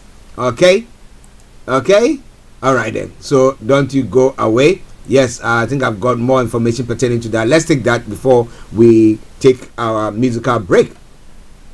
Now, senior wealthy Nigerian politician, his wife, and a medical middleman have been found guilty of an organ trafficking plot, which saw them bring a 21-year-old man to the UK from Lagos. Now, Senator Ike Ekweremadu, 60, his wife Beatrice, 56, and Dr. Obinna Obeta, 50, were convicted of conspiring to exploit the man for his kidney in the first such case under modern slavery laws. The Old Bailey had the organ was for the couple's daughter Sonia aged 25. She was cleared of the same charge. The victim, a street trader from Lagos, was brought to the UK last year to provide a kidney in an £80,000 private transplant at the Royal Free Hospital in London. Now, he said he was promised opportunities in the UK for helping, and that he only realized that he was going on when he met doctors. What was going on when he met doctors at the hospital. Now, while it is lawful to donate a kidney, it becomes criminal if there is a reward of money or other material advantage. Now, when he was rejected as unsuitable, the court heard the Ekweremadus transferred their interest to Turkey and set about finding another donor. The Ekweremadus, who have an address in Willesden Green, Northwest London, and Dr. Obita from Southwark, South London, denied the charge against them. Well, they've been found guilty, so we will see what is going to happen pertaining to that. But it is all coming away from Starr Radio UK. It is your favorite African and Caribbean radio station in London. Okay, we're going to take a break. But before then, another breaking news coming through. GINA doctors in England to strike for 4 days from 11th April after talks broke down. All right then. Enjoy this song from Mo Ali, a cover version of Bob Marley's song,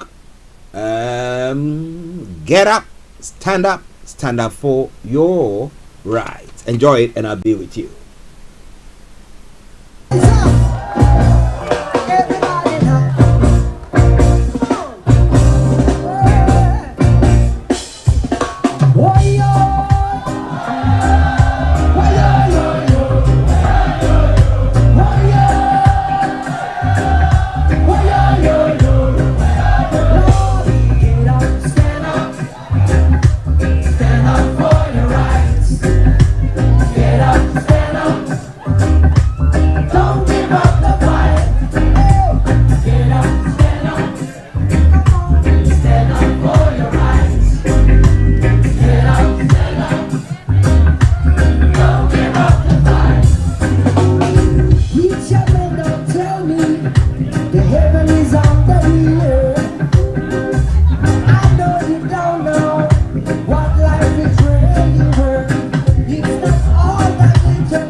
God will come from the sky, take away everything and make. Oh, but if you know what life is worth, and you would look for yours on earth, now you see the light. I want you to stand up for your right. Stand up, stand up.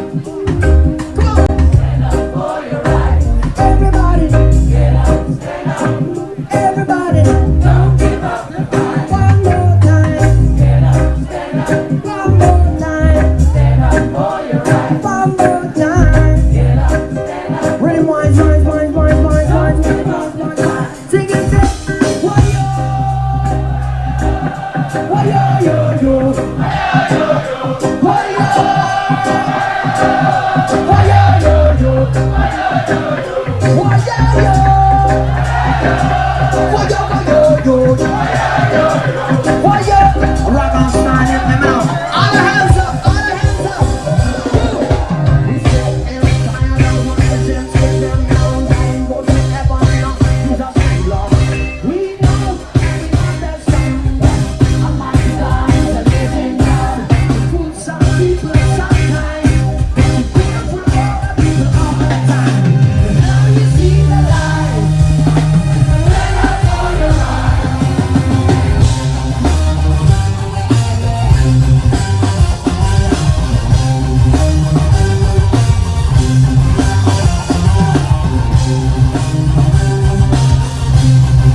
Hi, I'm Dr. Donald Palmer and I'm an immunologist. COVID-19 is still with us and making people ill every day, but it's not too late for all adults to book their first or second NHS COVID-19 vaccination. To get these vaccinations while they are still available and protect yourself and those around you, visit nhs.uk/COVID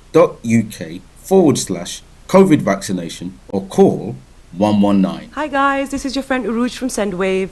SendWave is a money transfer app that is used by people all over the world to send money to their loved ones in Africa.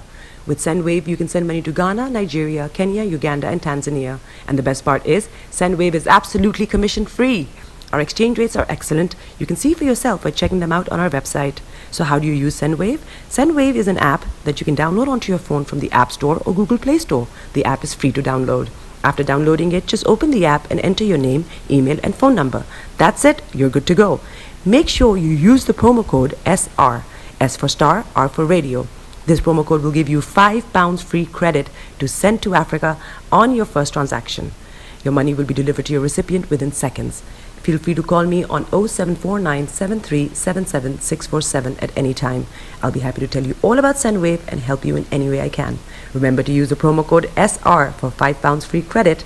Getting onto the property ladder has never been easy until now. Join us this and every Thursday from 7 p.m. to 8:30 p.m. live on the Property Hour Show on Starr Radio UK, where we talk to mortgage brokers, property developers, estate agents, landlord, tenant, property consultants on how to invest or get into the property business and make money. You can't afford to miss this. The Property Hour Show is your best source into the property industry.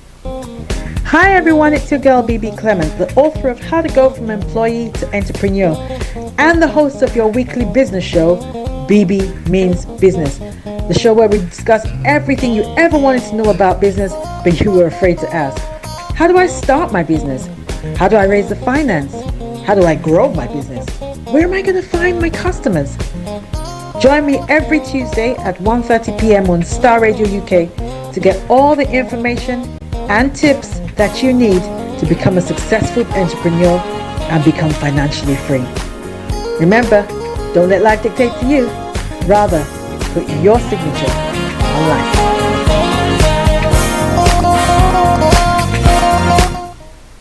Welcome back to the program. It is Starr Radio UK.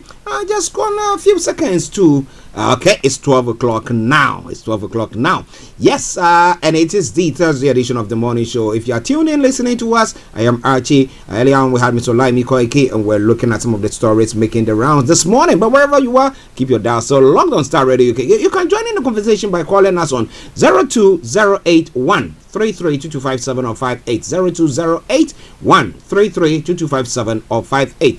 If you happen to be in the US, Canada, or the Caribbean area, it is 001-718-303-2737 001-718-303-2737. Now, if you want to text, you want to WhatsApp us, is 075-3966-1744, 075-3966-1744. Our Twitter handle is at Starr Radio UK, and email address is info@starradiouk.com. All right. So whatever you do, don't be a stranger. Get in touch and let us have your take on that. Well, the breaking news that came through, Ike Kerimadu, the wife and the middleman, that's the doctor who facilitated the organ transplant and everything, have been found guilty. Those are some of the stories making the rounds this morning. So now, let me bring you some of the other stories making the rounds. Here in the UK, some headlines. A food bank used by 3% of UK families. Those in Scotland and the north of England were most likely to have used one in the last 12 months. One of the stories. And 2 free ports will be created in Wales this year. The 2 new areas will have tax and duty relief and simplified customs with hopes for 20,000 jobs. Okay, we see that as well. And West Cancer performance as A&E times improved. Now, only half of patients started cancer treatment within the 2 months targeted time. A figure has shown there as well. The ordinary score challenging poverty. A panel of people experiencing poverty are helping shape and inform policies to tackle inequality. How are they going to be doing that? And a hole has been found in a rig deck on Dale Worker Vantage. Jason Thomas, 50, from Wales, was reported missing from the Valaris 121 in the North Seas as well. And more people in Northern Ireland are paying for private healthcare. Is one of the stories making it around. The chair of the Royal College of GPs say some patients are getting into debt by paying for procedures, because they look at the time that they have to wait and think that their life is at stake. Why not? They think that that's the best way forward. It's better to save themselves and be alive rather than dead and to wait for the NHS. Now, trains through Weymouth were halted in the early hours after the death of a person found on the tracks. Was it suicide? What was it exactly? And the interest rate is set to rise today once again from 4.0 to 4.25. We'll be telling you more about that. Sturgeon slated and Johnson grilled by MPs. Some of the stories that have been covered on the front pages this morning. Mom was giving baby remains in supermarket bag. Let me bring you that story and then we move on.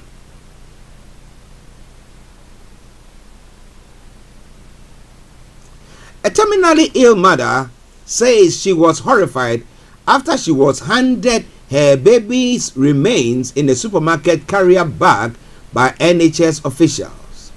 Now, Lydia Reid's son Gary was a week old when he died in 1975. Of course, because if it were this time, well, and because of that, she reckons that it has actually horrified her. The 74-year-old who is in an Edinburgh hospital with bowel cancer said Scotland was visited last month by the head of NHS Lothian as well as another senior NHS official.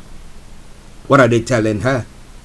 Well, apologies that the leaders will put across. But does that go far enough? Well, it is Starr Radio UK. Now, UK interest rate rises to 4.25 from 4 in an attempt to slow soaring costs of living. So, as I did say earlier on, the Bank of England is expected to increase interest rates for an 11th consecutive time from 4% to 4.25. A rise is expected after a surprise jump in inflation last month to 10.4%, pushed by salad and vegetable shortages. The decision will be announced after a meeting of the bank's monetary policy committee at midday. Any rise would see the cost of variable or tracker mortgages go up, but the rate of return for savers may improve. The current bank rate of 4% is the highest level for 14 years. Rates have been going up as a way of tackle rising prices.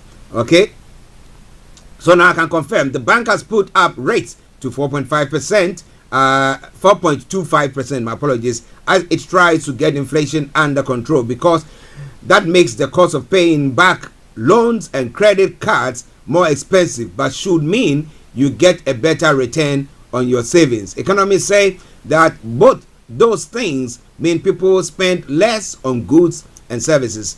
As the demand falls, the pace of prices rise eases, taming inflation. That's the theory anyway. But some economists have said the problem is not actually too much demand, but too little supply. You can't meaningfully cut the amount of food people need to eat, for example, yet food prices are going through the roof. People also need to use energy, and although wholesale energy prices are falling and the government is helping, people are still feeling the squeeze on their bills. What are you feeling this morning or this afternoon? It is Starr Radio UK. It is your favorite African and Caribbean radio station in London. Let's move on to other parts of the world. Let's look at some of the stories making the rounds there. Now, Rahul Gandhi, India's Congress leader, sentenced to jail for Modi thieves remark. Now, Indian opposition leader Rahul Gandhi has been sentenced to 2 years in prison in a criminal defamation case. Mr. Gandhi was convicted by the court in Gujarat state for 2019 comments about Prime Minister Narendra Modi's surname during an election rally. He will not go to jail immediately. He was granted bail for 30 days and he will file an appeal against the conviction. The Congress Party MP was present in court for sentencing, which comes a year before general elections are due. Now, speaking at an election rally in Karnataka state in April 2019, ahead of the last general election, Mr. Gandhi had said, "Why do all these thieves have Modi as their surname? Nirav Modi, Lalit Modi, Narendra Modi." Now, Nirav Modi is a fugitive Indian diamond tycoon, while Lalit Modi is a former chief of the Indian Premier League who has been banned for life by the country's cricket board. Mr. Gandhi argued that he had made a comment to highlight corruption and was not directed against any community. Now, the case against him was filed on the basis of a complaint by Punesh Modi, a lawmaker from India's governing Bharatiya Janata Party, who said that Mr. Gandhi's comment had defamed the entire Modi community. But some have said they were puzzled by the order. Now, legal scholar Gautam Bhatia tweeted that references to a generic class of persons surname in this case are not actionable unless an individual can show a direct reference to themselves. If a man says all lawmakers are thieves, then I, as a lawyer, cannot file a case against him for defamation unless I can show its imputation aimed at me, Mr. Bhatia said. Now, India's criminal defamation law is British-era legislation under which there can be a maximum prison sentence of 2 years, a fine, or both. Now, free speech advocates have often argued that the law goes against the principles of freedom and that it's used by politicians to silence their critics. Whew! Elimination by rough tactics, I will call that. It is Starr Radio UK. It is your favorite African and Caribbean radio station in London. Now, moving on straight to a couple of other stories before we go to the African continent to bring you more from there. Indigenous Voice. Australia Prime Minister unveils plan for a historic constitution vote.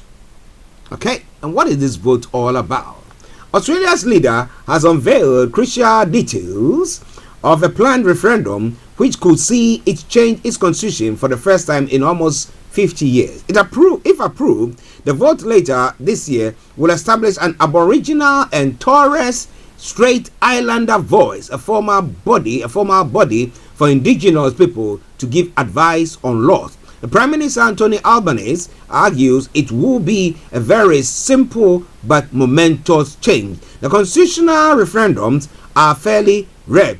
Only 8 of 44 have succeeded. The voice is being fiercely debated with support and opposition by a historic document in 2017 called the Uluru Statement from the Heart. Now, drafted by more than 250 indigenous leaders, the statement is considered the best, not unanimous, call to action for reforms which affect First Nations Australians. On Thursday, Mr. Albanese announced the proposed wording for a question to be put to Australians in a compulsory vote. A proposed law to alter the constitution to recognize the first people of Australia by establishing an Aboriginal and Torres Strait Islander voice. Do you approve this proposed alteration? Now, in an emotional speech, Mr. Albanese said the voice will enshrine recognition that Australians share their great island continent with the world's oldest continuous culture. So if somebody votes against that, can we call them racist? All right. A lot more going to be coming your way from there as the days and the months unfold. Yeah, the indigents. Now, after Captain Clark, and his troops went in there and everything, and then they decided, okay, take over their lands and then actually push them into the corner, and we have all sorts have gone to the place. But, well, can we have a forum where their voices are heard and a bit of respect for them? Well, it is all coming away from Starr Radio UK. It is your favorite African and Caribbean radio station in London. Now let's move on to some other story making the round. Now, the anticipation of Trump's arrest is causing lots of problems there in the US, but Donald Trump's prediction that he will be arrested this week has yet to come through. But as the waiting game for criminal charges goes on, the former president is plotting a strategy designed to both keep him out of jail and turbo boost his historic bid to return to the White House. It is a daunting task, and hunkered down in his Mar-a-Lago home, Mr. Trump seems resigned to becoming the first U.S. president to be indicted for a crime. Yet, it's also clear he will not go quietly. His past choices in moments of political crisis are a useful guide to what he might see next. Now, when cornered by politicians, political adversaries, Mr. Trump punches back, like who was doing so as well. Throughout the 2016 presidential campaign, he leaned into conflict when other politicians might have backed off. Now, blasted for criticizing war hero John McCain, Trump upped his attacks, accused of sexual harassment before a debate with Hillary Clinton. He held a press conference with Bill Clinton's sexual accusers during his presidency. It was the same story through 2 impeachments, special counsel investigation of Russia election meddling, and countless smaller controversies. If Trump is indicted, the playbook remains exactly the same, says Brian Lanza, a Republican strategist and Trump advisor. Attack the legal as political. And that's what he's doing. But you know, interestingly, the same thing was happening here yesterday when we had the former Prime Minister Boris Johnson also being grilled by a committee. And then he went on to say that, you know what? It is nonsense for people to say that they were throwing party at number 10 Downing Street while there was the lockdown, that restrictions. But what do you think about all that? This all coming away from Starr Radio UK. It is your favorite African and Caribbean radio station in London. Let's take a quick break and I'll bring you some of the stories making the rounds on the African front. Stay tuned and don't you go away. Hi, I'm Dr. Donald Palmer and I'm an immunologist. COVID-19 is still with us and making people ill every day, but it's not too late for all adults to book their first or second NHS COVID-19 vaccination. To get these vaccinations while they are still available and protect yourself and those around you, visit nhs.uk/COVID vaccination or call 119. Hi guys, this is your friend Uruj from SendWave. SendWave is a money transfer app that is used by people all over the world to send money to their loved ones in Africa. With SendWave, you can send money to Ghana, Nigeria, Kenya, Uganda, and Tanzania. And the best part is, SendWave is absolutely commission-free. Our exchange rates are excellent. You can see for yourself by checking them out on our website. So how do you use SendWave? SendWave is an app that you can download onto your phone from the App Store or Google Play Store. The app is free to download. After downloading it, just open the app and enter your name, email, and phone number. That's it. You're good to go. Make sure you use the promo code SR. S for Star, R for Radio. This promo code will give you £5 free credit to send to Africa on your first transaction. Your money will be delivered to your recipient within seconds. Feel free to call me on 0749 7377 647 at any time. I'll be happy to tell you all about SendWave and help you in any way I can. Remember to use the promo code SR for £5 free credit. Medasse. Everywhere you go, Afrobeat reggae dancehall taking over. Everywhere you go, Afrobeat reggae dancehall taking over. Yo, what's up, people? This is a boy Raskin Bobo One. Tune in every day, every night at the Star Radio UK with the big man them Archie. When I say Otta, you say fire. Welcome back to the program. It is Star Radio UK, your favorite African and Caribbean radio station in London. Now this evening, exactly at 5 o'clock, I'll be bringing you another NHS long COVID awareness that is going on Star Radio UK for the next for the next month or 3 weeks. Yes, that program will be going on. Okay, a new topic introduced every week to just make you conscious of what is happening when it comes to the NHS. Now, with COVID, yes, COVID. There's long COVID. You might be facing some symptoms there, but make sure that you get the help that you need. And if you have not taken your vaccine, you will take your first vaccine or the second vaccine or the third vaccine, whichever is appropriate. Okay? By so doing, if you are a vulnerable person, you've protected yourself. And if you are not, you make yourself, you boost your system. What about that? All right then. And then as well, exactly at 7 p.m., I'll be bringing you KB Bossman, Vicky Newton, and they'll be hosting Amin Mohammed and Hannah Atiase. They are both in the real estate industry, and the topic today will be Africa Youth in Real Estate. Africa Youth in Real Estate, Entrepreneurship and Investment. So make a date with KB Bossman and Vicky Newton when that program comes your way at 7 p.m. But it will be preceded by the BB Means Clement program that took place last Tuesday as well. An interesting time. She was still celebrating the women. Okay, it's now 80 minutes past the top of the hour at the time. Star Radio UK. Now let's move on straight to some other stories making the rounds on the African front.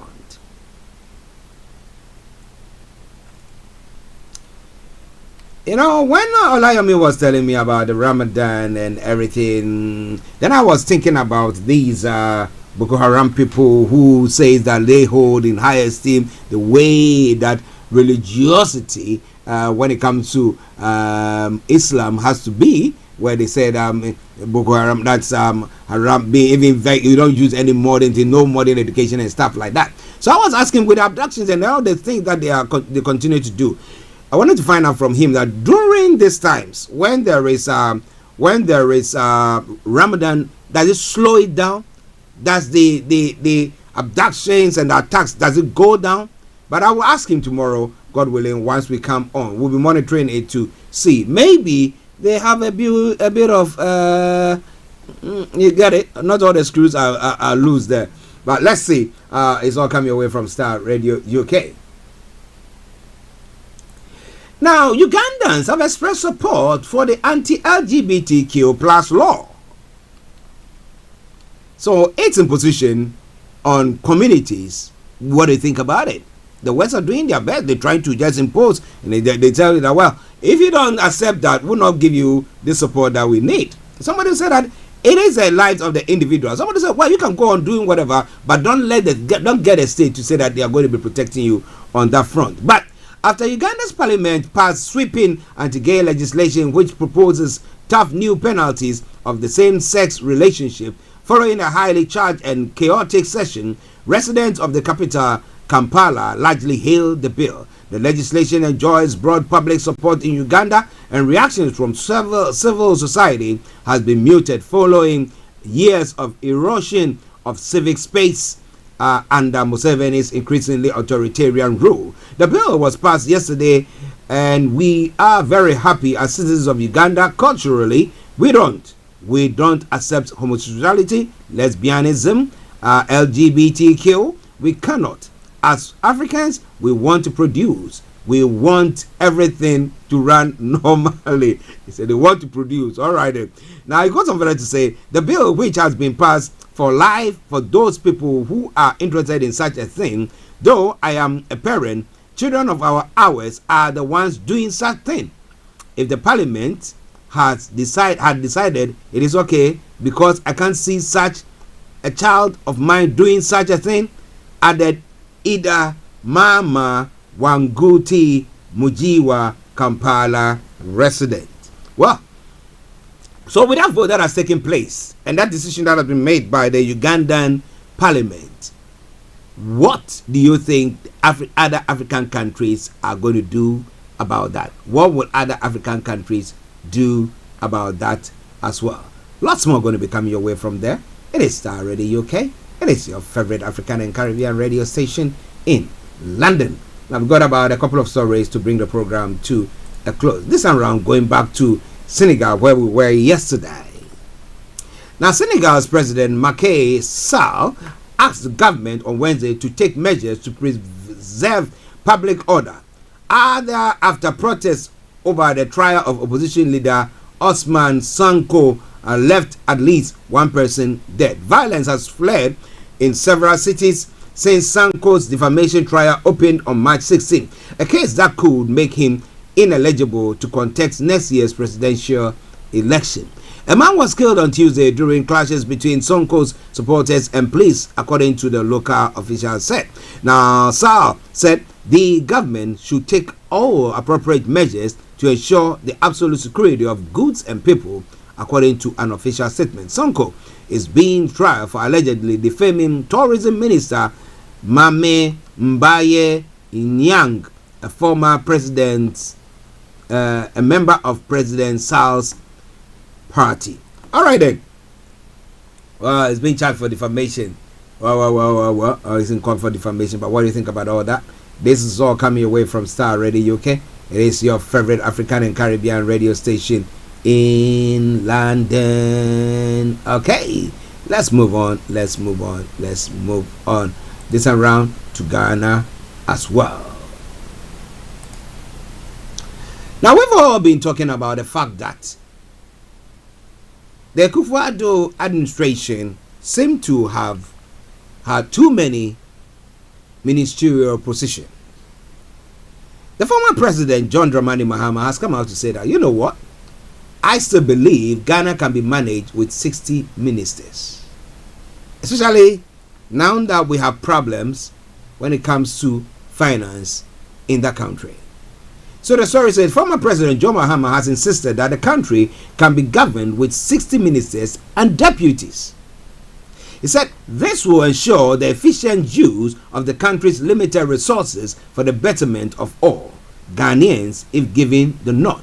According to him, this will also curb the disparities in privileges enjoyed by political office holders and citizens. The National Democratic Congress NDC 2024 presidential candidate hopeful said this is part of amendment that he will make in the 1992 Constitution.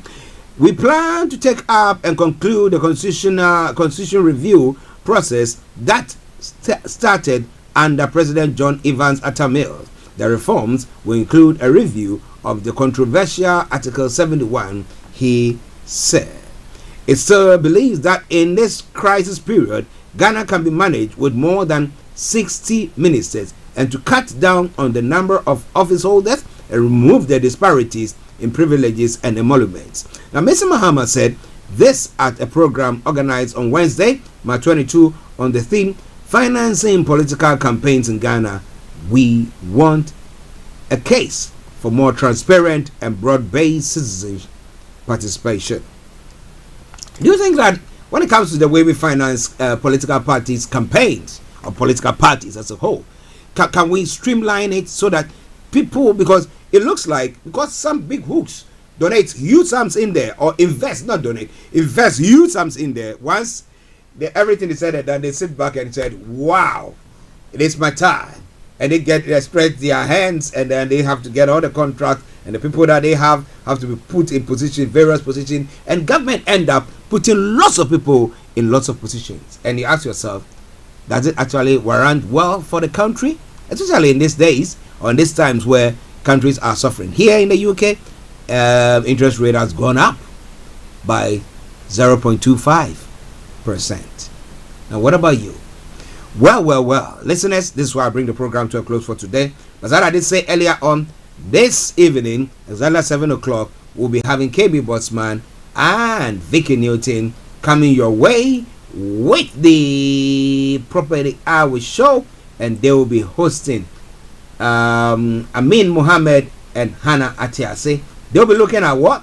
The Property Hour, African Youth in Real Estate. On that note, let me say it once again, as I do say all the time. Say it loud. I'm black and proud. But this time around, say it loud. Have a wonderful day, and continue to keep your dials so logged on Starr Radio UK. Enjoy this song from Mo. Okay, Root Riders, and it says, a small axe. I am a small axe here, but I'm going to heal those big trees down. What about that? You might be right in the corner where you are. Bye-bye for now.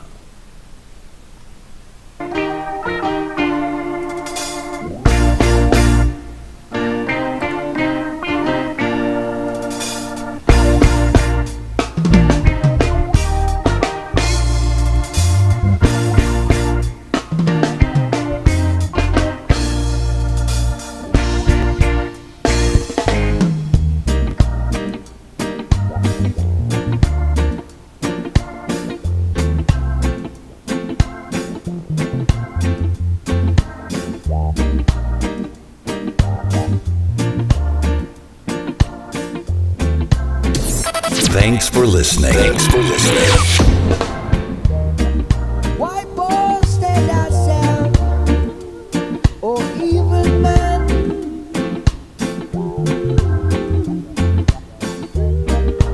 Playing smart and not being clever. Oh no, I said you're working iniquity to achieve vanity. If I sow, I sow for the goodness of Jaja. I endure it forever. So if you want a victory, All around the world. we are the small. Online, on mobile, and soon on DAB. This is Starr Radio UK, the leading Afro-Caribbean radio station in London. One more time. So